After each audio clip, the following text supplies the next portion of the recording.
अगले कवि हैं अग्रदास हैं। अग्रदास के गुरु का नाम क्या है? कृष्णदास पैहारी। अग्रदास किसके गुरु थे? नाभादास के गुरु थे। अग्रदास किसके गुरु हैं? नाभादास के गुरु हैं। इसके बाद इनकी रचनाएं कौन कौन सी हैं? अग्रदास की रचनाएं कौन सी हैं? इनकी रचना है ध्यान मंजरी, एक रचना है ध्यान मंजरी, दूसरी रचना है राम भजन मंजरी, राम भजन मंजरी, राम भजन मंजरी। तीसरी रचना है रामाष्टायाम। तीसरी रचना क्या है? रामाष्टायाम है। चौथी रचना है उपासना बावनी। चौथी रचना क्या है? उपासना बावनी। पांचवी रचना है श्रृंगार रस सागर। क्या है? श्रृंगार रस सागर है। चौथी रचना है पांचवी रचना है श्रृंगार रस सागर। छठवीं रचना है हितोपदेश भाषा। हितोपदेश भाषा।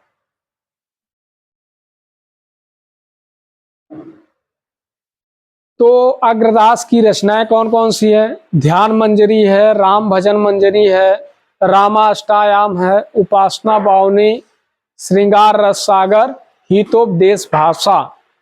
तो हितोपदेश भाषा किसकी रचना है? अग्रदास की रचना है। श्रृंगार रस सागर है, अष्टायाम है, ध्यान मंजरी है, वाम भजन मंजरी है, रामाष्टायाम, ये रचनाएं अग्रदास की हैं। इसके बाद अग्रदास के बारे में कुछ विशेष तथ्य क्या है? विशेष तथ्य ये मिलता है कि रसिकता के समावेश का श्रेय, रसिकता के समावेश का श्रेय किसे जाता है? वो अग्रदास को जाता है। किसको जाता है? अग्रदास को जाता है। रसिकता के समावेश का श्रेय किसे जाता है? अग्रदास को जाता है।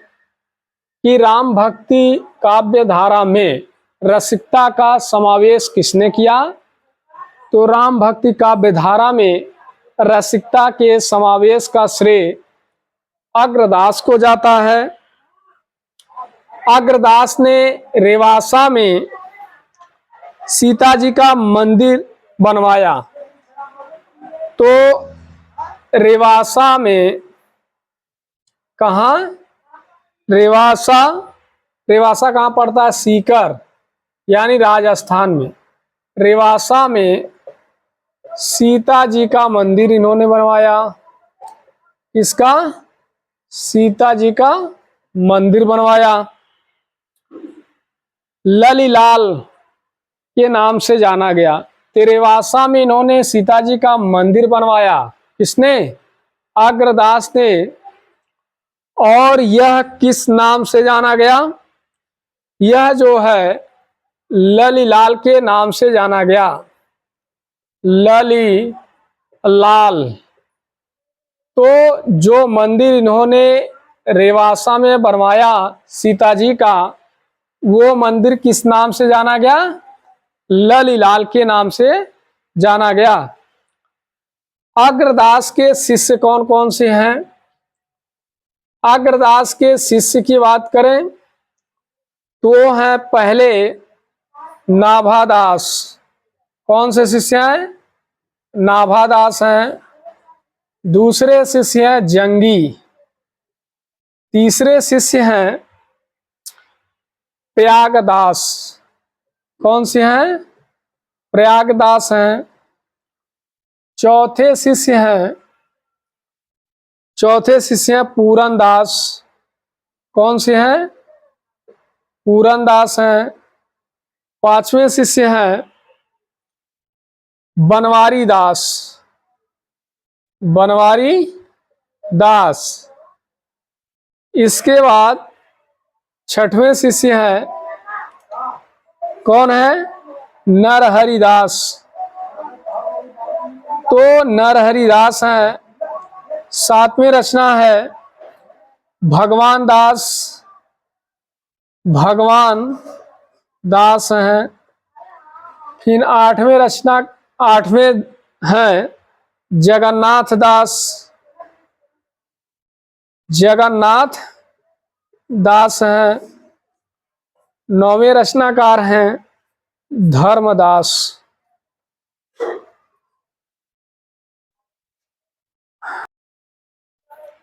रामानंद के शिष्य हैं नाभादास, जंगी, प्रयागदास।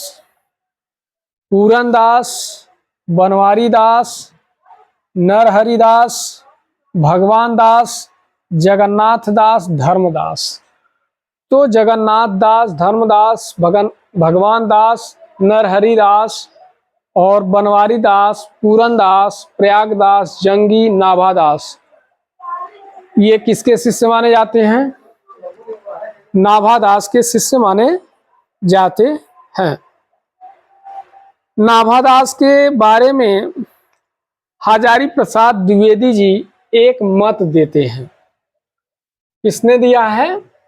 हजारी प्रसाद द्विवेदी जी। तो हजारी प्रसाद द्विवेदी जी का मत है, हजारी प्रसाद द्विवेदी जी कहते हैं इनकी रचना बहुत ललित और मजी हुई भाषा में है। हजारी प्रसाद द्विवेदी जी का कथन है इनकी रचना एक तो बहुत ललित है और मजी हुई भाषा में है। इनकी रचना बहुत ललित और मजी हुई भाषा में है। श्री राम की जब ये क्या करते थे, ये जो है अपनी रचना में श्री राम की लीला का वर्णन करते थे। जब ये अपनी रचना में श्री राम की लीला का वर्णन करते थे तो इनकी दृष्टि शोभा और सुषमा की ओर अधिक रहती थी। किसकी ओर रहती थी अधिक? शोभा और सुषमा की ओर अधिक रहती थी। कब? जब नाभादास जी श्री राम की लीला का वर्णन करते थे तो इनकी दृष्टि शोभा और सुषमा की ओर अधिक रहती थी। हजारी प्रसाद द्विवेदी जी का कथन है इनकी रचना बहुत ललित और मजी हुई भाषा में है। जब नाभादास जी श्री राम की लीला का वर्णन करते हैं तो इनकी दृष्टि शोभा और सुषमा की ओर अधिक रहती थी। अग्रदास ने राम भक्ति शाखा में माधुर्य भाव का श्री गणेश किया है। विश्वनाथ प्रसाद त्रिपाठी जी कहते हैं। ये तो हो गए कौन? हजारी प्रसाद द्विवेदी जी। हजारी प्रसाद द्विवेदी जी कहते हैं। अब विश्वनाथ प्रसाद त्रिपाठी, विश्वनाथ प्रसाद त्रिपाठी, विश्वनाथ प्रसाद त्रिपाठी क्या कहते हैं? अग्रदास ने राम भक्ति शाखा में माधुर्य भाव का श्री गणेश किया है। तो अग्रदास ने राम भक्ति शाखा में किस भाव का साथ श्री गणेश किया है? माधुर्य भाव का श्री गणेश किया है। विश्वनाथ प्रसाद त्रिपाठी यही कहते हैं अग्रदास राम भक्ति शाखा में माधुर्य भाव का श्री गणेश करते हैं। इसके बाद अगले कवि हैं कृष्णदास पैहारी। कृष्णदास पैहारी के बारे में कोई जानकारी नहीं मिलती है, केवल ये मिलता है इनके गुरु का नाम, इनके गुरु का नाम क्या है? इनके गुरु का नाम है अनंतानंद दास। कृष्णदास के जीवन वृत्त के बारे में कोई जानकारी नहीं मिलती है, यानी इनका जीवन वृत्त जो है वो क्या है? अज्ञात है। इनका जीवन वृत्त क्या है? अज्ञात है। इनके गुरु का नाम क्या मिलता है? अनंतानंद। यानी कृष्णदास पैहारी के गुरु कौन थे? अनंतानंद थे। इन्होंने रामावत संप्रदाय की स्थापना की। इन्होंने यानी कृष्णदास पैहारी ने गलता में, गलता कहाँ है? जयपुर में है। गलता में रामावत संप्रदाय की, रामावत संप्रदाय की स्थापना की। संप्रदाय की स्थापना की। कहाँ? गलता में रामावत संप्रदाय की स्थापना किसने की? कृष्णदास पैहारी ने की। इनकी कोई रचना उपलब्ध नहीं है। इसके बाद अगले रचनाकार हैं ईश्वरदास। ईश्वरदास का केवल समय मिलता है। जैसे विष्णुदास का समय मिला था 1350 से लेकर 1450, वैसे ही ईश्वरदास का समय मिलता है 1450 से लेकर 1450 से लेकर 1550 ईस्वी तक। 1450 ईस्वी से लेकर 1550 ईस्वी तक किसका समय है? ईश्वरदास का समय है। इनकी 4 रचनाएं मिलती हैं। इनकी रचनाएं कौन सी मिलती हैं? 4 रचनाएं मिलती हैं। एक भरत मिलाप है, दूसरा अंगद पैज, राम जन्म, स्वर्गारोहिणी कथा। तो स्वर्गारोहण किसकी रचना है? स्वर्गारोहण जो है वो है विष्णुदास की रचना है। और स्वर्गारोहिणी किसकी रचना है? ईश्वरदास की रचना है। तो ये कौन सी रचना है? स्वर्गारोहिणी। स्वर्गारोहिणी कथा किसकी रचना है? ईश्वरदास की रचना है। और स्वर्गारोहण किसकी रचना है? विष्णुदास की रचना है। ईश्वरदास की पहली रचना स्वर्गारोहिणी कथा हो गई। दूसरी रचना भरत मिलाप। भरत मिलाप। पहली रचना स्वर्गारोहिणी कथा, दूसरी भरत मिलाप। तीसरा रचना जो मिलता है वो अंगद पैज के नाम से मिलता है। किसके नाम से मिलता है? अंगद पैज। तो तीसरी रचना है अंगद पैज। चौथी रचना कौन सी है? चौथी है राम जन्म। कौन सी है? राम जन्म। राम जन्म चौथी रचना मिलती है, राम जन्म।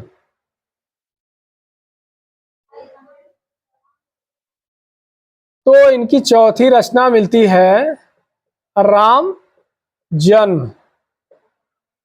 स्वर्गारोहिणी कथा, भरत मिलाप, अंगद पैज, राम जन्म, ये 4 रचनाएं मिलती हैं।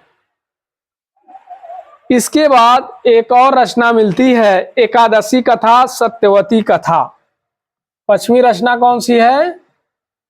एकादशी कथा, सत्यवती कथा। सत्यवती कथा। सत्यवती कथा का रचना काल है 1501 ईस्वी। तो ईश्वरदास की 6 रचनाएं मिलती हैं। कौन कौन सी? स्वर्गारोहिणी कथा, भरत मिलाप, अंगद पैज, राम जन्म, एकादशी कथा, सत्यवती कथा, ये रचनाएं मिलती हैं। इसके बाद आगे हम देख लेते हैं कि जो इनकी भरत मिलाप है, भरत मिलाप जो रचना है, इस भरत मिलाप में करुण रस की प्रधानता है। भरत मिलाप में किसकी प्रधानता है? करुण रस की प्रधानता है। अंगद पैज में किसकी प्रधानता है? वीर रस की प्रधानता है। करुण रस की प्रधानता भरत मिलाप में है। अंगद पैज यानी अंगद जी ने जो रावण को ललकारा था और वो वीर से संबंधित है, इसलिए इसमें किस रस की प्रधानता है? वीर रस की प्रधानता है। सत्यवती कथा जो है वो सूफी परंपरा से संबंधित है। सत्यवती का रचना काल क्या है? 1501 में है। और यह कैसी रचना है? सूफी कैसी सूफी परंपरा की रचना है। तो सूफी परंपरा की रचना कौन सी है ईश्वरदास की? सत्यवती कथा, जिसका रचना काल है 1501 में। और रामचंद्र शुक्ल क्या मानते हैं?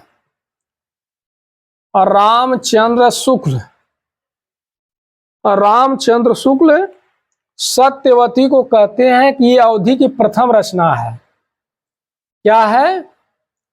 अवधि की प्रथम रचना है। कौन? रामचंद्र शुक्ल मानते हैं कि सत्यवती कथा अवधि की प्रथम रचना है। और प्रथम रचना है अवधि की, और ईश्वरदास को अवधि का प्रथम कवि भी मानते हैं। कौन? आचार्य रामचंद्र शुक्ल। हजारी प्रसाद द्विवेदी जी सूफी परंपरा की प्रथम रचना किसे मानते हैं? सत्यवती कथा को मानते हैं। यानी ये जो है सत्यवती कथा को सूफी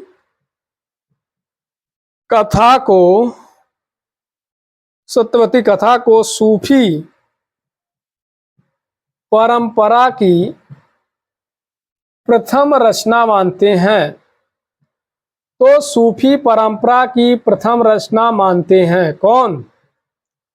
हजारी प्रसाद द्विवेदी जी। किसे? सत्यवती कथा को। और ईश्वरदास जो है वो किसके समकालीन है? ये जो है किसके समकालीन थे? ये जो है सिकंदर लोदी के समकालीन है। किसके समकालीन है? सिकंदर लोदी के समकालीन है। ईश्वरदास का समय 1450 ईस्वी से लेकर 1550 ईस्वी तक है। इनकी रचनाएं हैं स्वर्गारोहिणी। और स्वर्गारोहण किसका है? स्वर्गारोहण है, किसका था स्वर्गारोहण? स्वर्गारोहण है विष्णुदास का। भरत मिलाप, अंगद पैज, एकादशी कथा, सत्यवती कथा। भरत मिलाप में करुण रस की प्रधानता है। अंगद पैज में वीर रस की प्रधानता है। सत्यवती कथा को शुक्ल जी अवधि की प्रथम रचना मानते हैं। और अवधि की प्रथम रचना मानते हैं सत्यवती कथा को शुक्ल जी, और ईश्वरदास को अवधि का प्रथम कवि भी मानते हैं। सत्यवती कथा सूफी परंपरा की रचना है। हजारी प्रसाद द्विवेदी जी सत्यवती कथा को सूफी परंपरा की प्रथम रचना मानते हैं।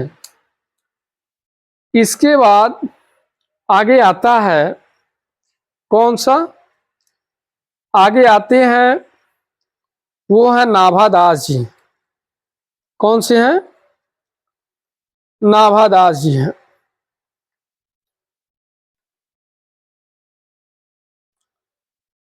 आगे हैं कौन? नाभादास जी।